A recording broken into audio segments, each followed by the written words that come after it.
لا إله إلا الله لا إله إلا الله محمد رسول. Bismillahirrahmanirrahim. Assalamualaikum warahmatullahi wabarakatuh.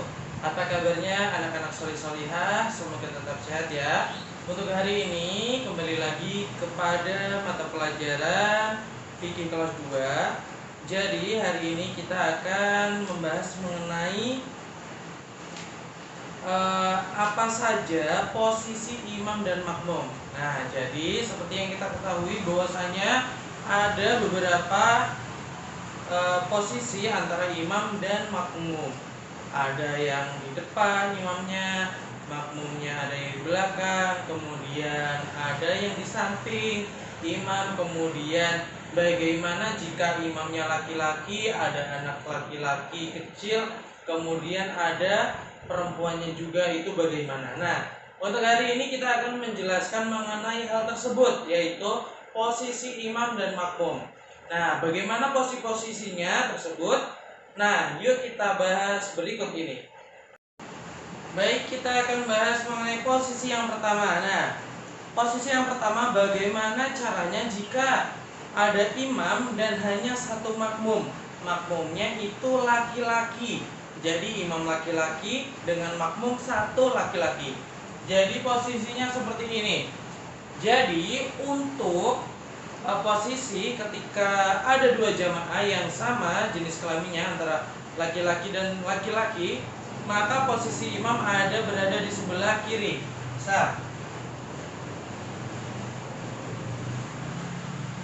Nah, di sini adalah imam dan di sini adalah makmum. Nah, di sini yang posisi pertama ini imam berada di samping makmum, makmum berada di samping kanan imam. Nah, ini berdamping-dampingan apabila imamnya laki-laki dan makmumnya laki-laki. Jadi jika dua orang sholat berjamaahnya dua orang, kemudian jenis kelaminnya sama, imamnya laki-laki dan makmumnya laki-laki, maka harus sejajar. Jadi misal di sini imam, nah di sini harus makmumnya. Seperti itu ya. Ini posisi yang pertama. Posisi yang kedua adalah bagaimana jika makmumnya lebih dari satu. Jika ini makmumnya satu, bagaimana jika lebih? Nah, jika lebih, makmumnya lebih, maka hal ini seperti yang kita lihat di kebanyakan sholat jamaah. Nah, biasanya di masjid-masjid. Jadi imamnya ada di depan, kemudian makmumnya ada di belakang.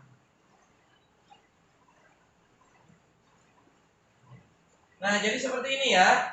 Jadi ini adalah jika tata cara makmum lebih dari satu. Makmum lebih dari satu.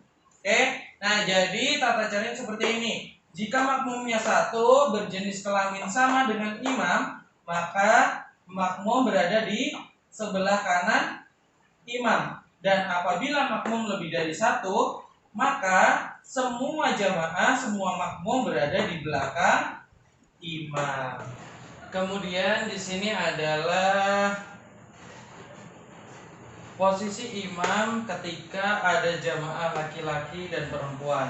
Nah, di sini imam berada di posisinya berada di depan, kemudian di belakangnya di saf pertama di sini ada jamaah laki-laki, makmum laki-laki, kemudian di belakangnya baru ada perempuan. Nah, jadi ketika sholat berjamaah, ketika ada makmum laki-laki dan perempuan, maka imam berada di depan, kemudian di belakang tepat imam adalah makmum laki-laki, kemudian di belakang atau paling belakang adalah jamaah perempuan. Nah, Bapak ulang, ketika sholat berjamaah hanya satu makmum, maka makmumnya berada di samping imam. Kemudian ketika makmumnya lebih dari satu, maka imam berada di depan makmum, dan makmum berdiri sejajar dengan merapatkan kaki menjadi satu barisan. Kemudian yang ketiga, posisi yang ketiga adalah ketika sholat berjamaah terdapat makmum yang lebih dari satu laki-laki dan lebih dari satu perempuan juga, ada laki-laki juga perempuan. Nah, posisinya adalah seperti ini. Imam berada di depan, kemudian di belakangnya ada jamaah atau shaf laki-laki, kemudian di belakangnya adalah shaf perempuan. Selanjutnya adalah posisi imam yang keempat, yaitu apabila jamaahnya hanya satu dan itu pun perempuan. Nah, posisinya adalah seperti ini. Imam berada di depan dan makmum perempuan berada di belakang imam. Jadi kalau tadi laki-laki, jamaahnya laki-laki berada di samping imam. Akan tetapi jika jamaahnya perempuan, ini makmumnya berada di belakang imam. Posisi yang kelima adalah di sini ada imam perempuan dan makmum perempuan. Nah, posisinya adalah seperti ini. Jadi imam di sebelah kiri dan makmum sebelah kanan. Seperti tadi, seperti kalau jamaahnya laki-laki, makmumnya laki-laki, imamnya laki-laki. Seperti saja jika imamnya perempuan, makmumnya perempuan juga sama seperti ini, bersamping-sampingan dengan imam, makmum bersampingan dengan imam. Kemudian yang keenam, apabila ada semua makmum perempuan dan imamnya juga perempuan, maka imamnya berada di tengah-tengah shaf para jamaah. Jadi nggak boleh imam perempuan itu di depan sini, nggak boleh, tapi harus sejajar dengan para makmum dan posisinya harus di tengah-tengah.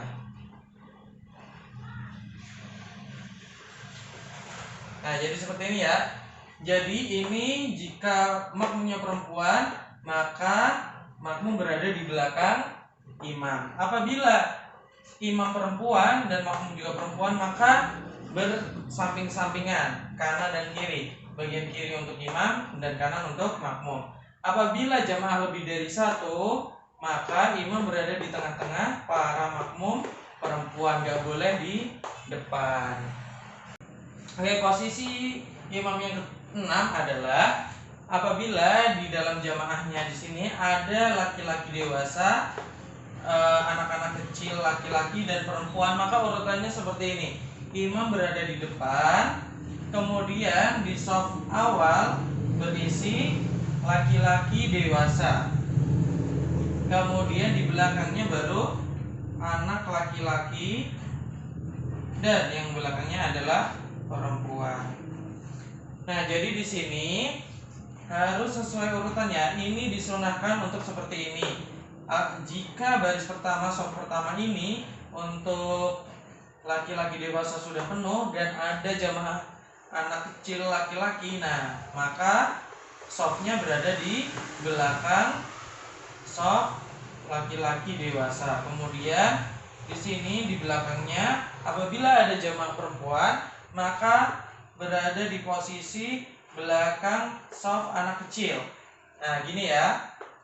Jadi ini urutannya, posisi imam dan para makmum yang keenam. Dan yang terakhir adalah apabila ada makmum satu laki-laki dan makmum satu perempuan. Nah, makmum laki-laki makmumnya bersampingan dengan imam, sejajar. Kemudian baru makmum perempuan berada di belakangnya.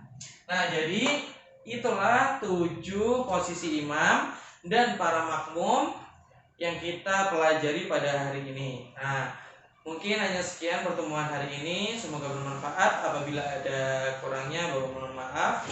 Apabila ada baiknya, silakan diambil. Semoga bermanfaat.